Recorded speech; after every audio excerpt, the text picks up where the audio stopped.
Buenos días. Vamos a escuchar la historia de San Severino de Abad. Sus palabras, que inician con: si queréis la bendición de Dios, respetad siempre los derechos de los demás, ayudad a los pobres y prestad atención especial a los monasterios y a las iglesias, hablan un poco de él. Estas serían las últimas palabras del santo antes de morir, y reflejan bien la situación de la época, porque entonces nadie socorría a los pobres, y los monasterios y las iglesias eran los únicos lugares en los que la iglesia se ocupaba del pueblo, con obras sociales y escuelas para jóvenes. El culto de San Severino se extendió por Bolivia gracias a los misioneros franciscanos de Austria, que llevaron sus reliquias a Tarata, departamento de Cochabamba. La piedad popular siempre ha pedido al santo el don de la lluvia, muy importante en una región particularmente árida. Hay quien piensa que este santo murió mártir, y quizá tenga razón, porque aunque no derramó su sangre en circunstancias violentas, toda su vida fue un lento martirio que soportó por amor. Las escasas noticias que tenemos sobre él proceden de un antiguo escrito de su discípulo Eugipo. Lo que éste escribió, más que un documento científicamente exacto, como hoy quisiéramos, fue un panegírico de su maestro, al estilo de aquellos tiempos. A San Severino se le llama el apóstol de la Nórica, dado que evangelizó esta provincia del antiguo Imperio Romano, situada al sur del Danubio, y que abarca lo que hoy es Baviera y Austria.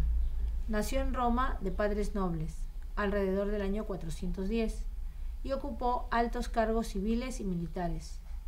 Tras optar por la vida ascética, deseó retirarse a un monasterio y vivir según la regla de San Basilio el Grande. Pero al enterarse de las lamentables condiciones en que estaban los habitantes de la Nórica, se trasladó a un pueblo llamado Astura, hoy Stocherau, y aquí llevó vida de ermitaño. Un día salió de su refugio, cruzó las calles del pueblo e invitó a reunirse en la iglesia a clérigos y laicos. Con su porte diplomático y militar y con su espíritu profético, les dijo que se acercaban los bárbaros, que debían preparar la defensa y al mismo tiempo comenzar a vivir como cristianos, porque sus costumbres dejaban mucho que desear.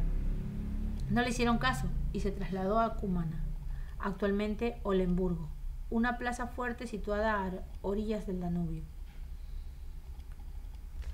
También allí instó a los vecinos a convertirse para poder rechazar a los invasores, pero nadie parecía dispuesto a creerle, hasta que llegó un habitante del primer pueblo que había huido del peligro y contó lo que les había ocurrido a sus paisanos por no escuchar al hombre de Dios. Entonces empezaron a ver en Severino a un enviado de Dios. Durante 3 días trabajaron en las fortificaciones y rezaron. Cuando llegaron los enemigos, no consiguieron cruzar las fortificaciones, y al tercer día se produjo un violento terremoto y se dieron a la fuga. Severino fue a otra población, Fabiena, la actual Mauer, donde escucharon su predicación inmediatamente. También allí llegaron los saqueadores y Severino dijo al jefe militar que confiara en él y le ordenó en nombre de Dios: cuando los hagan prisioneros, no los maten y tráiganlos ante mí. Cuando los bandidos estuvieron delante del santo, pensaron que los iba a condenar a muerte, pero el santo les dio de comer y beber, los exhortó a cambiar de vida y los envió de vuelta con su tribu.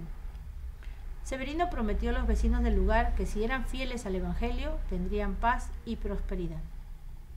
Puesto que ya se había ganado el aprecio y el respeto de los lugareños y tenía a su alrededor muchos discípulos, Severino entendió que había llegado el momento de levantar monasterios en distintos lugares que fueran centros de evangelización y de progreso humano. No solo para los vecinos, sino también para los llamados bárbaros, que trataban de cruzar por todas partes las fronteras del antiguo Imperio Romano que estaba ya en ruinas. Su obra fue muy valiosa y todos lo escuchaban a causa de su autoridad moral. Iban a pedirle consejo incluso los reyes de los llamados bárbaros que vivían al otro lado del Danubio. Quisieron hacerse monjes, incluso bárbaros convertidos como Urso, eclesiásticos como Moderado, de la Basílica de Fabiena, el subdiácono Marcos, el sacerdote Paulino, etc. Entre los muchos milagros atribuidos a San Severino, hay uno relacionado con el agua. El Danubio se desbordaba con frecuencia y sus aguas inundaban las casas de las poblaciones ribereñas.